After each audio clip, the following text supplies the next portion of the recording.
اتقوا ربكم الذي خلقكم من نفس واحدة وخلق منها زوجها وبث منهما رجالا كثيرا ونساء واتقوا الله الذي تساءلون به والأرحام إن الله كان عليكم رقيبا يا أيها الذين آمنوا اتقوا الله وقولوا قولا سديدا يصلح لكم أعمالكم ويغفر لكم ذنوبكم ومن يطع الله ورسوله فقد فاز فوزا عظيما.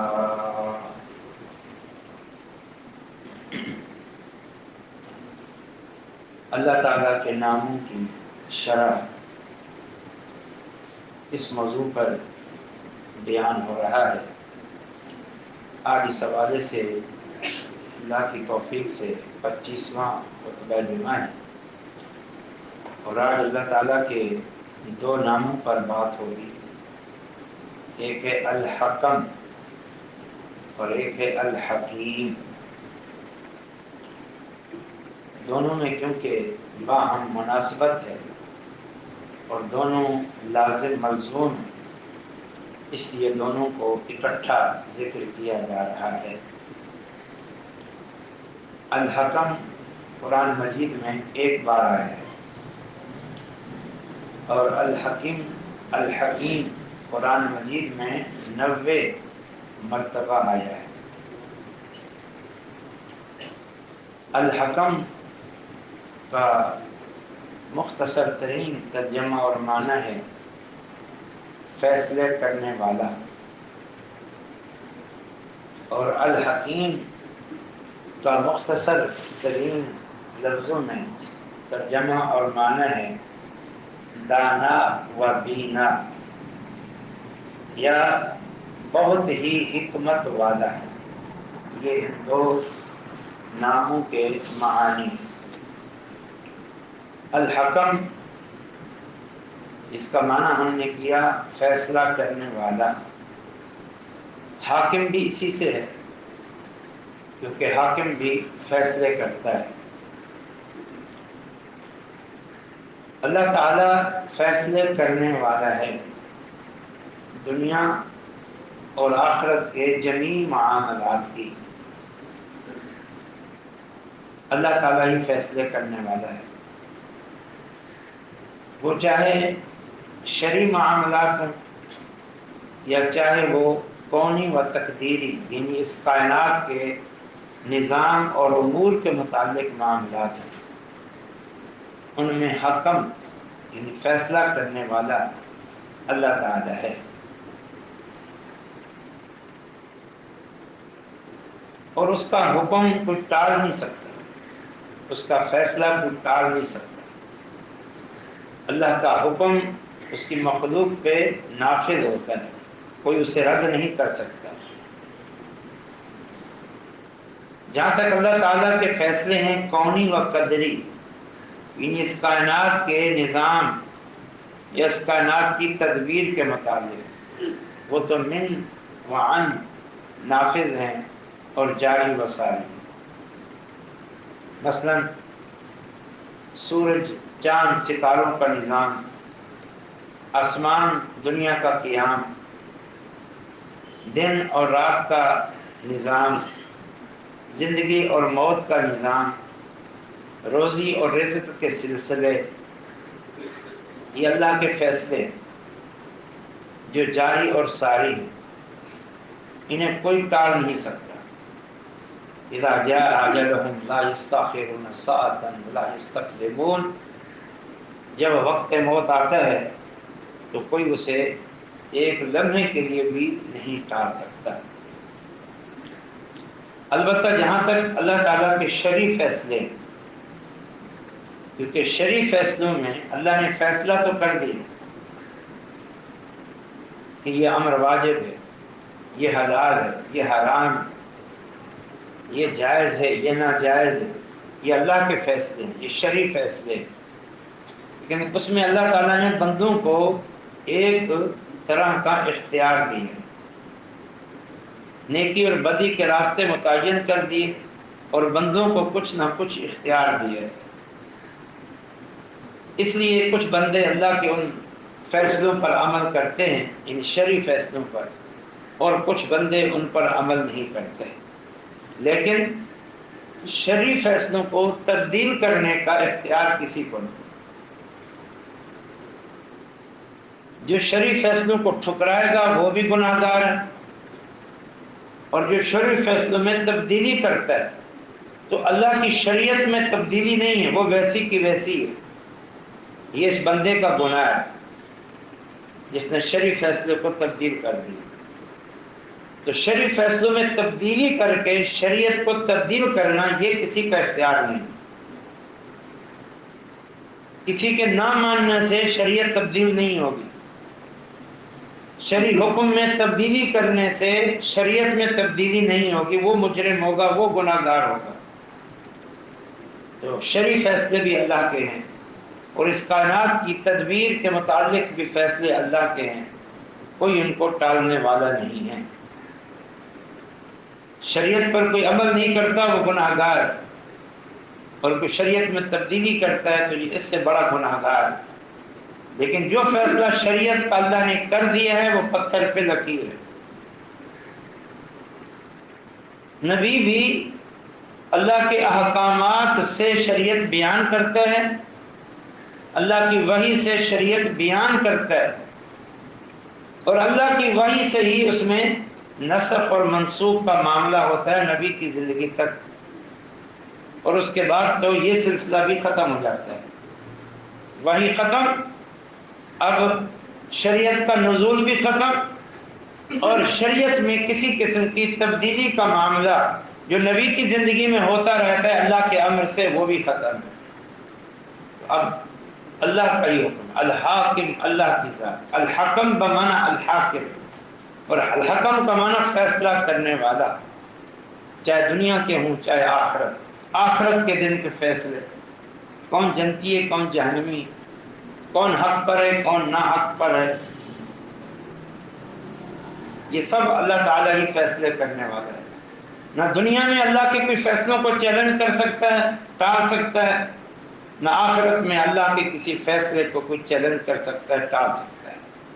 فعال لما یرید، یہ ہے الحکم، وہ جو چاہتا ہے کرتا ہے۔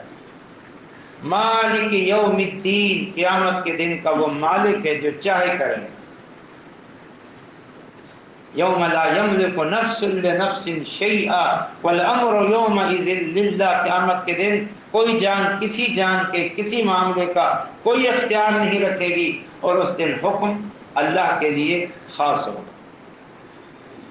کچھ آیات سنی جن میں یہ سارے معانی آپ کو نظر آئیں۔ سورۃ انعام کی آیت ہے، ان الحکم الا للہ، نہیں حکم مگر اللہ، اس کائنات پر اللہ کا حکم چلتا ہے، اور شرعی حکم بھی صرف اللہ کا ہے۔ بہن ہی یہی جملہ سورۃ یوسف میں، بہن ہی یہی جملہ، ان الحکم الا للہ امر اللہ تعبدوا الا اياه ذلك الدین القیم ولكن اکثر الناس لا يعلمون۔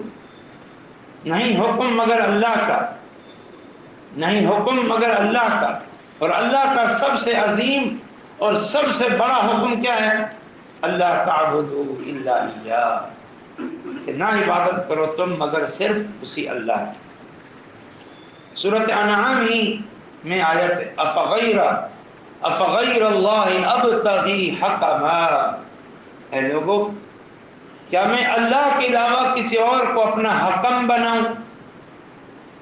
حکم شریعت ساز، شرعی حکم دینے والا، کہ اللہ کے علاوہ کسی اور کو میں حکم بناؤں؟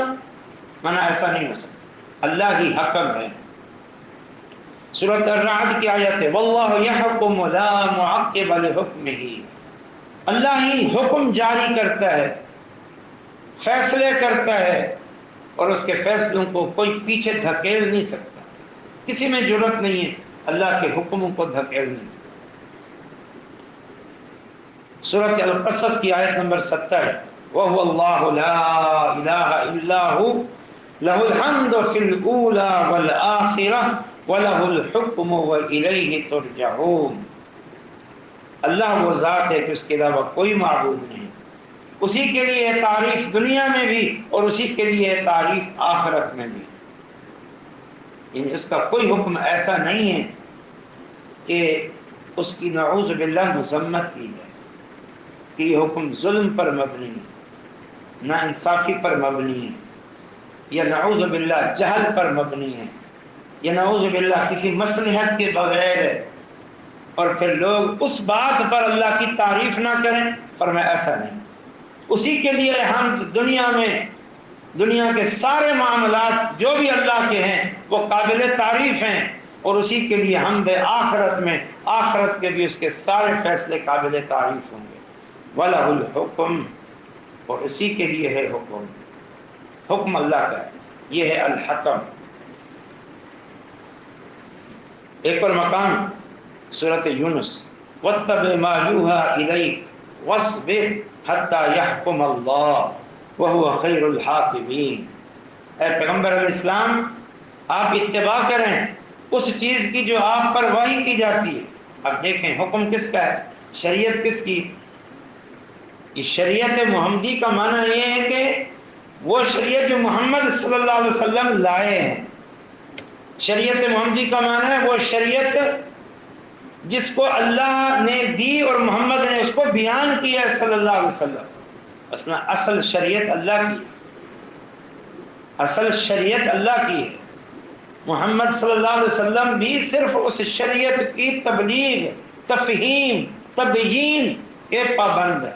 اس لیے کیا کہا اس آیت میں، وَاتَّبِعْ مَا يُوحَىٰ إِلَيْكَ، اے پیغمبر آپ اتباع کریں اس چیز کی جو آپ کی طرف وحی کی جاتی ہے۔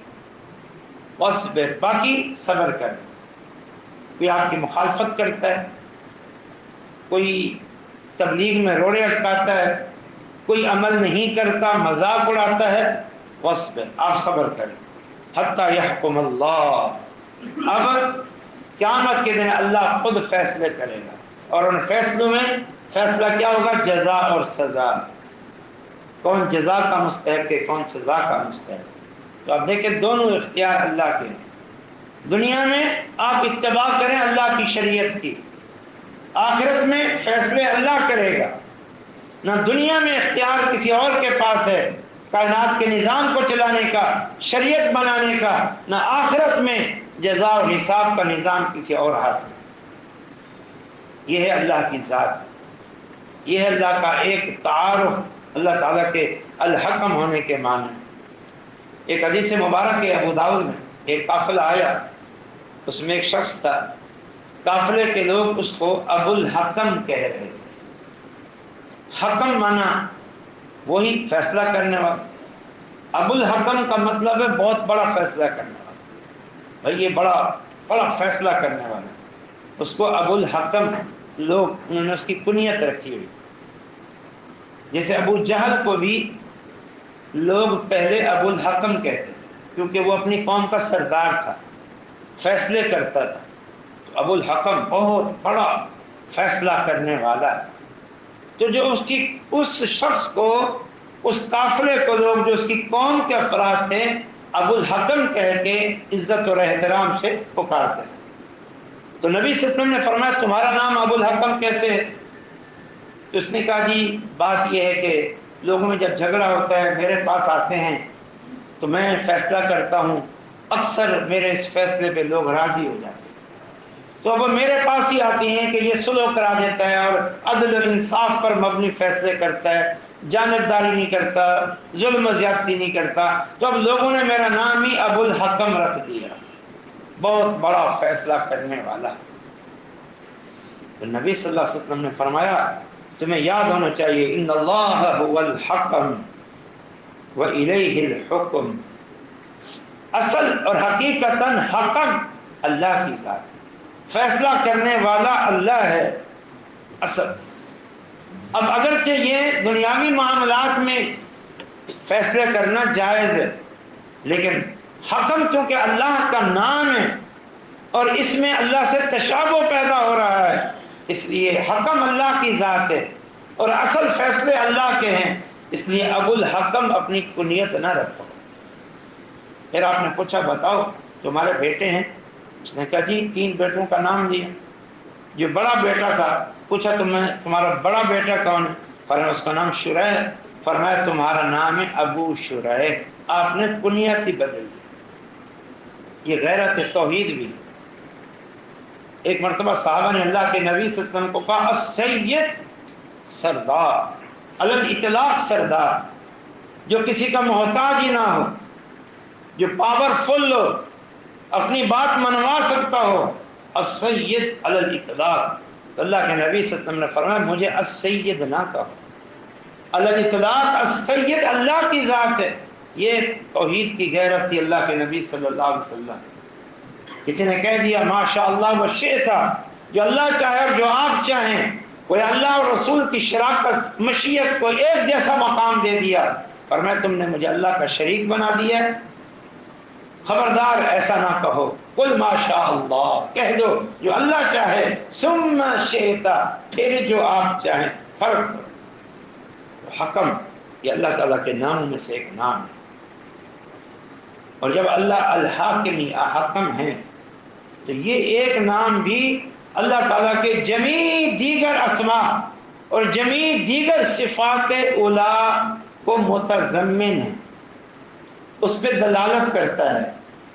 جو حکم ہے وہ سمیع ہے، بصیر ہے، علیم ہے، خبیر ہے، علیم بذات الصدور ہے، تدبیر کائنات کا اختیار اس کے پاس ہے، تبھی تو وہ حکم ہے۔ تو یہ حکم اللہ تعالیٰ کا نام بڑا عظیم نام۔ دوسرا جو نام ہے اللہ تعالیٰ کا وہ ہے الحکیم۔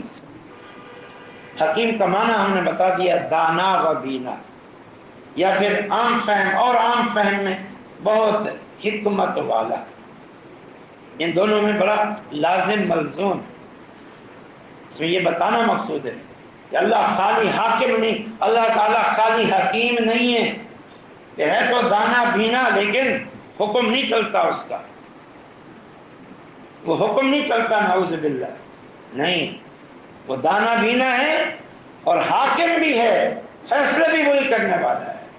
یہ تو نہیں حکیم اللہ کی ذات ہے اور فیصلے اس کائنات کا نظام کوئی اور چلا رہا۔ قیامت کے دن جزا اور سزا کا نظام بزرگوں، پیروں، فقیروں اور انبیاء کے پاس ہوگا، اللہ خالی نام کا حکیم ہے۔ کیا فائدہ پھر اس کے حکیم ہونے کا؟ پھر اس کی حکمت اور دانائی کا مخلوق کو کیا فائدہ؟ وہ الحکم بھی ہے یعنی فیصلہ کرنے والا، اور الحکیم بھی ہے کہ اس کے فیصلے حکمت اور دانائی پر مبنی ہیں۔ خالی حکم نہیں ہے کہ فیصلے ہیں لیکن کوئی حکیمانہ بات نہیں، نعوذ باللہ، کوئی عدل و انصاف کی بات نہیں ہے، بس اپنے فیصلے زبردستی ٹھونس رہا ہے وہ اپنے مخلوق پر۔ مان تمہیں یعنی بس میرا فیصلہ ہے، بس اس کو ہر حال میں مانو، اس میں عیب ہے تو بھی مانو، انصاف ہے تو بھی مانو، ظلم ہے تو بھی مانو، بس میں کیونکہ پاورفل ہوں لہذا میرا حکم چلے گا، یہ بات بھی نہیں، بلکہ وہ حکیم ہے، وہ حکم ہے، اس کا فیصلہ چلے گا، مانو، تسلیم کرو، کیونکہ وہ حکیم ہے، اس کے فیصلے حکمت پر مبنی ہیں۔ اور خالی حکیم بھی نہیں ہے کہ ہے تو دانا لیکن فیصلے اس کے چلتے نہیں ہیں۔ یہ دونوں میں لازم ملزوم ہے، حکم حکیم کو لازم ہے اور حکیم حکم کو لازم ہے۔ اب اس کا مختصر مفہوم یہ کہ جب یہ ثابت ہو گیا اللہ حکم، یعنی دنیا آخرت کے سارے فیصلے کونی، قدری یا شرعی ہوں، جو بھی ہوں، وہ فیصلے اللہ کرتا ہے، اللہ کے اختیار میں ہے، تو پھر حکیم کا یہ معنی ہوا کہ یہ سارے فیصلے وہ حکمت و دانائی اور عدل و انصاف پر قائم ہیں۔ حکمت و دانائی اور عدل و انصاف پر قائم ہیں، یہ بھی ایمان رکھو۔ آج یہ ایمان ختم، اکثر مسلمانوں میں یہ ایمان نہیں، وہ شریعت میں کیڑے نکالتے ہیں، شریعت میں عیب جوئی کرتے ہیں، شریعت میں تانا زنی کرتے ہیں، شریعت کو سمجھتے ہیں کہ یہ بیکار سی باتیں، کوئی شریعت کی بات کرے تو حقیرانہ انداز میں کہتے ہیں کیا مولویوں جیسی باتیں کر رہے، تمہیں تقوی اور پرہیزگاری کا ہیضہ ہو گیا ہے، تمہیں کیا ہو گیا ہے، پڑھے لکھے ہو کے تم یہ باتیں کر رہے۔ اللہ کی باتیں جو حکم بھی ہے اور حکیم بھی ہے، ہر فیصلہ، ہر بات عدل و انصاف، حکمت و دانائی پر مبنی ہے، مسلمان اس میں تانا زنی کرتے ہیں۔ سبحان اللہ۔ اب کچھ آیات سنیں۔ الیس اللہ بأحکم الحاکمین، اللہ تعالیٰ نے سارے اس دور کے کفار کو اور قیامت تک آنے والے کافروں اور مسلمانوں کو جھنجھوڑ کے کہا الیس اللہ بأحکم الحاکمین، بتاؤ کہ اللہ سب سے زبردست فیصلے کرنے والا نہیں ہے؟ وہ خالی صرف حاکم ہی نہیں ہے، احکم الحاکمین ہے، سب سے بڑا حاکم ہے، سب سے عظیم حاکم ہے، سب سے یعنی بہتر انداز میں فیصلے کرنے والا ہے۔ اور کہیں فرمایا وہ خیر الحاکمین، خیر میں اور معنی کی وضاحت ہے، اللہ سب سے بہترین فیصلے کرنے والا ہے۔ کیوں؟ اس لیے کہ وہ الحکیم بھی ہے۔ جب وہ الحکیم ہے تو اب اس کے فیصلے سب سے بہترین ہیں۔ تو اللہ تعالیٰ کا نام الحکیم یہ کس پہ دلالت کرتا ہے؟ کمال حکم پر بھی اللہ کے فیصلے کمال کو پہنچے ہوئے ہیں، کمال حکمت پر بھی کہ اللہ کے فیصلوں میں کمال کی حکمت اور دانائی ہے۔ مثلا کمال حکمت فی الخلق پہ آتے ہیں، یہ کائنات ہے، اس پر اللہ کے فیصلے ہیں، جو موجود ہے پیدا ہے اللہ کے حکم ہونے کی وجہ سے۔ اللہ نے فیصلہ کیا میں اسے پیدا کروں تو اس نے پیدا کیا، اللہ نے فیصلہ کیا اتنی تعداد میں پیدا کروں، اتنی تعداد میں پیدا کیا، اللہ نے فیصلہ کیا ایسے پیدا کروں تو اس شکل و صورت میں پیدا کیا۔ اب ہر مخلوق وہ اللہ تعالیٰ کی بہترین مخلوق جو کہ وہ حاکم بھی ہے اور حکیم بھی ہے، لہذا اللہ تعالیٰ کی ہر مخلوق ایک بہترین تخلیق ہے اللہ کی، اس میں کوئی عیب نہیں۔ سورج میں کسی نے عیب نکالا، چاند میں کسی نے عیب نکالا، زمین کا نظام، اس کائنات کا نظام ہر عیب سے پاک اور صاف ہے۔ پھر ہر مخلوق کی تخلیق کا ایک مقصد ہے، بلا مقصد نہیں۔ انسانوں کی تخلیق کا الگ مقصد، جنات کی تخلیق کا الگ مقصد، حیوان درندوں پرندوں کی تخلیق کا الگ مقصد۔ کچھ مقصد ہمیں معلوم ہو جاتے ہیں، کچھ ہم پر مخفی ہوتے ہیں، لیکن یہ ساری مخلوقات ایک عظیم مقصد کے تحت ہے، کیونکہ وہ الحکیم بھی ہے، وہ الحکیم بھی ہے۔ تدبیر کائنات کا نظام ایک منظم مربوط طریقے سے ہے، یہ اس کی حکیمانہ صفت پہ دلالت کرتا ہے کہ کیسی وہ حکیم ذات ہے کہ پوری کائنات کا نظام ایک لگے بندے سسٹم کے ساتھ مضبوط طریقے سے چل رہا ہے۔ کیسا حکیمانہ نظام ہے، کیسا ایک مضبوط نظام ہے۔ اس نظام کائنات میں کوئی خلل واقع ہوا نہیں ہوا، کیوں؟ وہ الحکیم بھی ہے، خالی الحکم نہیں ہے، حاکم نہیں ہے کہ پیدا کر دیا بنا دیا لیکن اس میں کوئی حکمت نہیں ہے، کوئی خوبی نہیں ہے، کوئی اچھائی نہیں ہے، نعوذ باللہ، ایسا نہیں۔ اسی طرح سب سے اہم بات اس کی شریعت میں کمال حکمت ہے۔ شریعت میں ہم باقی کائنات میں مسلمان تو اللہ کی حکمت مانتے ہیں، جیسے میں نے عرض کیا، سب مسلمان بچہ ادنا اس نظام کائنات میں اللہ کی حکمتوں کا قائل ہے اور ایمان رکھتا ہے، لیکن جب شریعت کی بات آتی ہے تو شریعت میں کیڑے نکالتے ہیں، تان و زنی کرتے ہیں، حالانکہ وہ حکیم ہے، اس کا ہر حکم شرعی حکم بھی حکمت اور دانائی پر مبنی۔ مثلا اللہ نے شریعت کامل بنائی ہے، ادھوری نہیں بنائی۔ شریعت کا کوئی حکم حکمت اور مصلحت سے خالی نہیں ہے، عاری نہیں ہے۔ پھر اس شریعت میں کیا ہے؟ اللہ کی پہچان، اللہ کے حقوق۔ اس شریعت میں کیا ہے؟ بندوں کے حقوق۔ اس شریعت میں کیا ہے؟ معاشرتی آداب۔ اس شریعت میں کیا ہے؟ اعلیٰ اخلاق۔ اس میں بتایا ہے یہ حکیم ذات کی بنائی ہوئی شریعت ہے، تمہارے لیے یہی حکمت اور مصلحت اور عدل و انصاف پر مبنی نظام ہے۔ تم اس سے انحراف نہ کرو. انحراف کرو گے تو بگاڑ کا شکار ہو جاؤ گے، فتنے کا شکار ہو جاؤ گے، خرابیوں کا شکار ہو جاؤ گے. بگڑ جائے گا سارا خاندانی نظام، بگڑ جائے گا معاشرتی نظام جو ہے نا کہ بگڑ جائے گا. ہر ایک کو اللہ نے جو حکم دیا ہے، جو شریعت بتائی ہے، جو احکامات دیے ہیں، تمہاری خیر اور بھلائی اسی میں ہے. اس سے ہٹ کر تمہارے لیے کوئی امن اور سکون نہیں. یہ بڑے اختصار سے الحکیم اور الحکم کا معنی اور مفہوم تھا، اور انتہائی اختصار کے ساتھ ان دونوں ناموں سے جو ہمیں کچھ ثمرات اور نتائج ملتے ہیں میں اس کی طرف اشارہ کرتا ہوں. حکم، فیصلہ کرنے والا، اللہ کی ذات. فرشتے نہیں، انبیاء نہیں، اولیاء نہیں، بزرگان دین نہیں، کوئی. یہ اختیار بھی اللہ کا ہے اور اس کائنات پہ حکم بھی اللہ کا چل رہا ہے.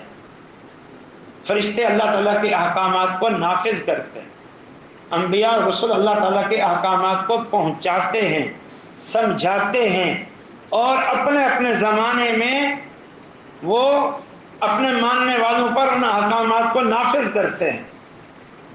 لہذا اس سے نفی ہو گئی کس کی؟ شرک. کہ مخلوق اس کائنات کے نظام کو چلاتی ہے، یہ مخلوق یہ مشکل کشا اور حاجت روا اور بگڑی بنانے والی ہے، یہ اولاد دیتی ہے، زندگی موت کا اختیار ان کے پاس ہے. یہ ساری شرکیہ باتیں ہو گئیں یہ الحکم کے خلاف. اور افسوس یہ ہے کہ یہ ساری شرکیہ باتیں مسلمانوں میں بھی پائی جاتی. تو حکم کا یہ مطلب ہے کہ نظام کائنات میں کوئی دخل دینے والا نہیں ہے. اس لیے اس حوالے سے اپنا عقیدہ درست کریں. اور جو دوسرا ہے الحکیم، الحکیم اور الحکم شریعت کے حوالے سے، تو شریعت کے حوالے سے اللہ تعالیٰ الحکم ہے یعنی فیصلہ کرنے والا ہے. تو پھر یہ شریعت اللہ نے بنا دی ہے، اب کسی کو شریعت میں تبدیلی کا حق نہیں. اس کے تبدیل کرنے سے شریعت تبدیل نہیں ہوگی، وہ شریعت نہیں کہلائے گی، وہ بدعت کہلائے گی، وہ گمراہی کہلائے گی، وہ کفر کہلائے گا، وہ شرک کہلائے گا، وہ شریعت نہیں کہلائے گی. کیونکہ شریعت ساز اللہ ہے، شریعت ذات مخلوق نہیں. پھر مجھے بتائیں کہ مسلمانوں میں جو پیری مریدی، تقلید جامد، تصوف کے یہ سلسلے، ان کا کہاں سے تصور آ گیا؟ شریعت تو بن چکی ہے، اللہ کے رسول بیان کر کے جا چکے ہیں، صحابہ کرام نے اس پر عمل کر کے دکھا دیا ہے. اب کیا باقی رہ گیا ہے؟ تقلید جامد کہاں سے آ گئی کہ فلاں امام نے جو کہہ دیا بس کہہ دیا، ہم اس سے ذرا نہ پیچھے ہٹیں گے نہ آگے بڑھیں گے، چاہے اس کی بات رسول اللہ کی بات کے خلاف ہی کیوں نہ ہو جائے. یہ کہاں سے آئے؟ پھر یہ سلسلے جی فلاں سلسلے سے تعلق ہے، فلاں سلسلوں سے یہ فلاں کا طریقہ ہے، فلاں کی ریاست ہے، فلاں کا عمل ہے، فلاں کی عبادت ہے، فلاں کے امام ہے، یہ کہاں سے آ گئے؟ پھر اللہ تعالیٰ کو حکم نہیں مانا آپ نے، پھر آپ نے حکم مانا ہے تو ان بزرگوں کو، اور رسول بھی مانا ہے تو ان بزرگوں کو مانا ہے. اللہ کو حکم مانو اور رسولوں کو رسول مانو. الحکیم اللہ کی ذات ہے. اب یہ آخری جملہ ہے، اچھی طرح ذہن نشین کر کے جائے. الحکیم اللہ کی ذات یعنی دانائی اور حکمت پر مبنی اس کے فیصلے. اب یہ جو ہمارے پاس شریعت ہے یہ اللہ کا حکم ہے. اللہ کون ہے؟ الحکیم ہے، دانا، یعنی اس کا ہر فیصلہ دانائی پر، حکمت پر، مصلحت پر ہے. تو پھر اس پوری شریعت کو سراپا عدل، انصاف، حکمت اور خیر خواہی کا پیغام سمجھو.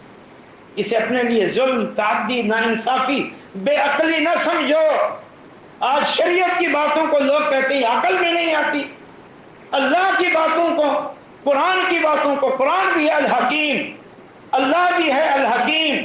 اور محمد صلی اللہ علیہ وسلم کے بارے میں اللہ نے کہا یعلمہم الکتاب والحکمہ، وہ کتاب اور حکمت کی جو اللہ نے ان کو حکمت سکھلائی ہے اس کی تعلیم دیتے ہیں. ان کو باتوں کو کہتے ہو عقل کے خلاف ہے، ہماری سمجھ میں نہیں آتی، اس میں کوئی ہمیں مصلحت، کوئی حکمت، کوئی فائدہ نظر نہیں آتا، اس وجہ سے بدعملیاں کرتے ہو، دین سے اعراض کرتے ہو، دین سے باغی بنتے ہو. تو اللہ سے ڈر جاؤ.